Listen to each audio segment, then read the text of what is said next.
వెంకటాచలమునందు మాత్రమే జరిగే అద్భుతం ఏమిటో తెలుసా అండి?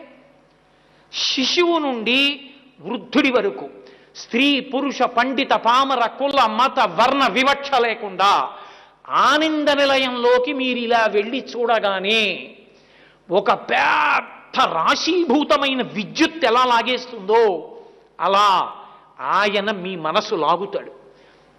అందుకే అప్పటి వరకు అబ్బా ఏమిటోనండి అన్నవాళ్ళు అబ్బా ఎంత బాగున్నాడని అంటారు.